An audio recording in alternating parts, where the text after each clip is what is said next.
All right, let's talk about something we all have to deal with. We're going to build a really practical toolkit for one of the most stressful parts of life.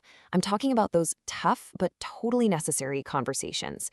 Together, we are going to break down how to stay calm and actually communicate clearly, even when you can feel the pressure building. You know that feeling, don't you? That exact moment you realize, oh no, I have to talk to my boss about this, or my partner, or a friend, and your body just goes on high alert. Your heart starts pounding, your thoughts get all jumbled. It is such a universal feeling, and it turns out there's a really good reason for it. But the good news is there is a clear way through all that anxiety. So here's what we're going to cover. First, we'll look at why these talks are so challenging. Then, the single most important strategy you need to know. After that, we'll open up a specific 3-part toolkit to help you stay calm. And finally, we'll wrap up with a simple 4-step game plan you can use every single time. So what is actually happening in our bodies and our minds in those moments? Well, that super intense feeling is basically our nervous system reacting to what it thinks is a threat. And even though we know it's just a conversation, our brains can interpret potential conflict as a real, genuine danger. And that's what kicks us into that whole fight or flight mode. This isn't a weakness, it's just biology. The real trick is learning how to manage it. And that brings us to what is probably the most crucial idea in this entire explainer. The secret to having a successful tough conversation isn't about having the perfect script or the perfect opening line. Nope. It's about what you do before you even open your mouth. It's all about getting your own internal state sorted out first. And here is that core idea. Regulate before you communicate.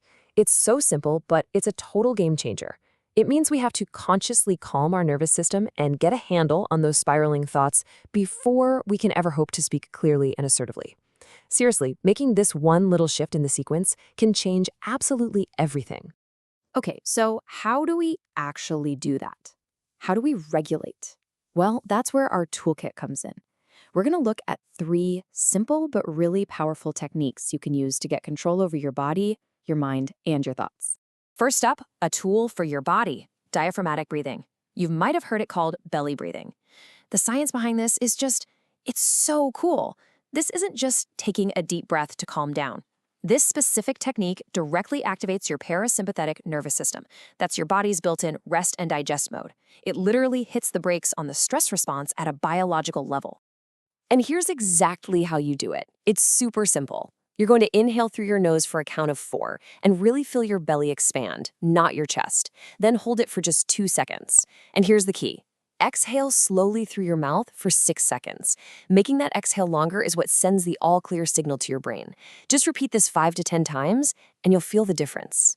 So picture this. You need to tell your partner you've been feeling unheard. Your heart is racing, but before you say a word, you step away for a minute and you do 5 of these breaths. You can actually feel your shoulders drop.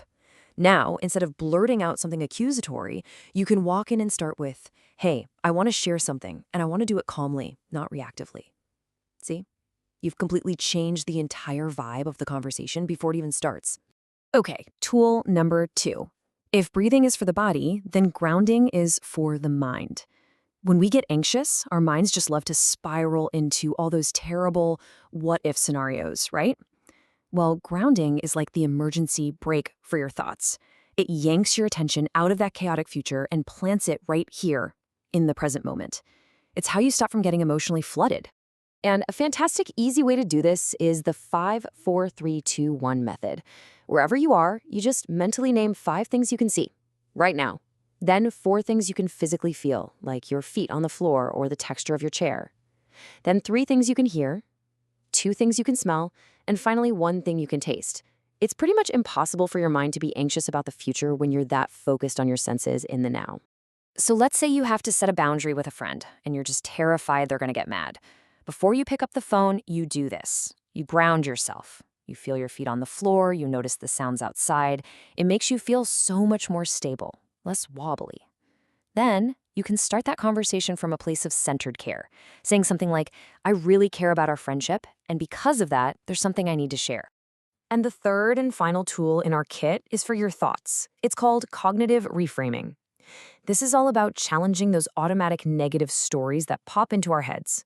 It's about being a detective of your own thinking and asking, hang on, is that story really 100% true? Or is there a more balanced, a more realistic way to look at this?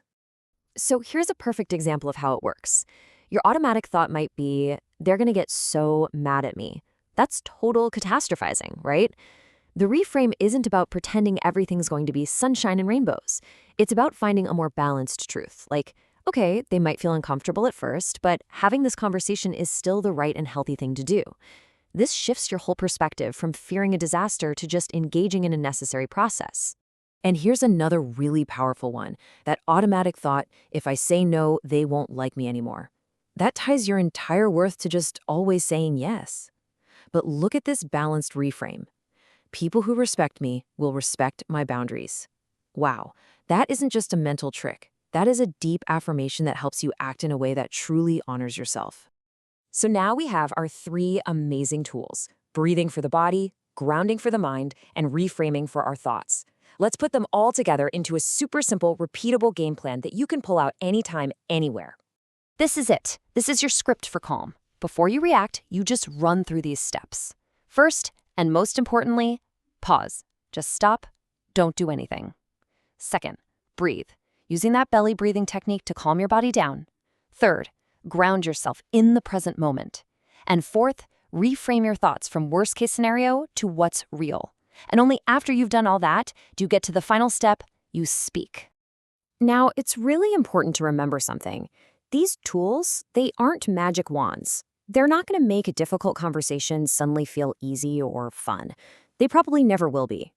The goal isn't to get rid of discomfort entirely. It's to build the skill to manage it effectively, so you can show up as your best self and say what needs to be said with clarity and with respect. And so that leaves us with one final question to think about.